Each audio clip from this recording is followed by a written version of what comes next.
5 anggota polis disahkan terkorban selepas diserang hendap sekumpulan lelaki bersenjata di Semporna malam semalam. Dalam kejadian di Kampung Srijaya Simunul itu, 2 penyerang turut ditembak mati. Kami dipercayai 5 orang. Terdiri daripada pegawai dan anggota polis telah terkorban. Semporna.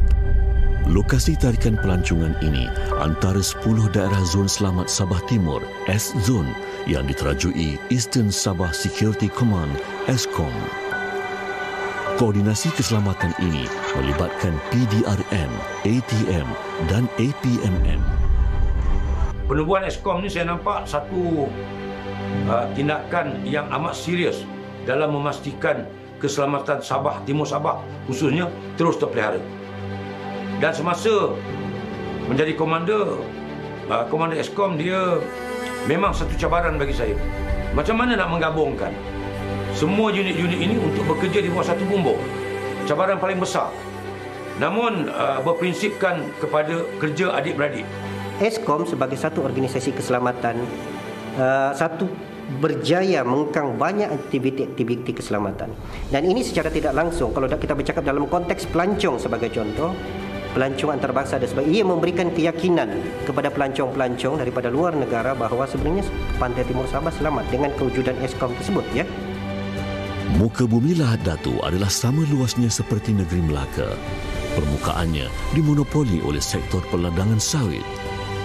Mengikut data Mei tahun lalu, industri minyak sawit berjaya menarik 3.5 juta bilion ringgit pelaburan dari syarikat dalam dan luar negara. Kalau kita tengok kawasan S-Zone ini, terutama di Lahad Datu, kita ada satu kawasan yang dikenali sebagai POIC, Palm Oil Industry Cluster, yang diisytiharkan oleh Kerajaan Negeri Sabah sebagai Free Trade Zone. Dan kawasan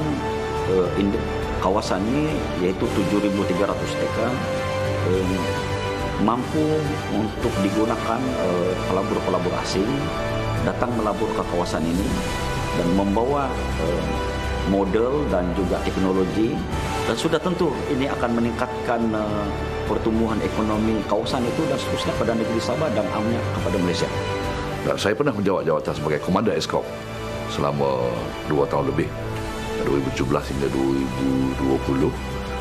Kemudian kita dapati memang penduduk Pantai Timur Sabah ini mengalu-alukan apa saja program gerak saraf dan sebagainya bersama-sama dengan ESCOM dan lain-lain aktiviti yang kita jalankan bersama penduduk setempat.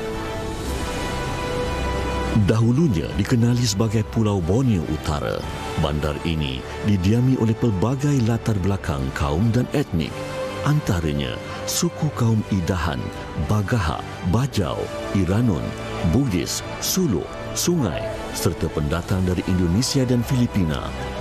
Selain perladangan, hasil laut juga antara sumber ekonomi komuniti setempat.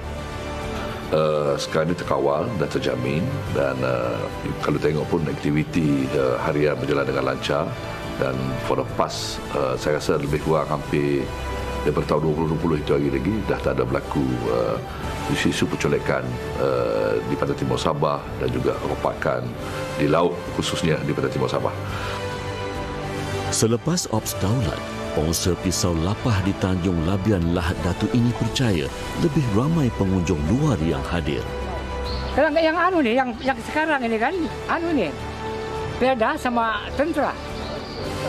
Perda ini kadang-kadang ini Perda ini kan ada dari pelawat dari Semenanjung. Nak dorang bagi hadiah sama.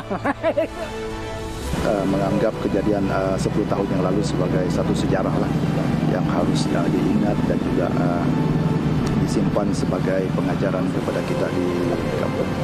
Buat masa ini mereka menjalani kehidupan seperti biasa, yang ke laut menjadi nelayan, yang ke ladang menjadi petani, pekebun kecil, dan saya rasa tidak ada masalah buat masa sekarang ini. Saya ingin menyeru kepada seluruh rakyat Malaysia, tidak kira sama ada yang berada di Semenanjung Malaysia, Sabah ataupun Sarawak, pahami dan pelajari sejarah sebenar pewujudan Malaysia itu, barulah moving forward selepas 60 tahun mungkin kita akan menemui cerita sebenar mengenai Indonesia ini.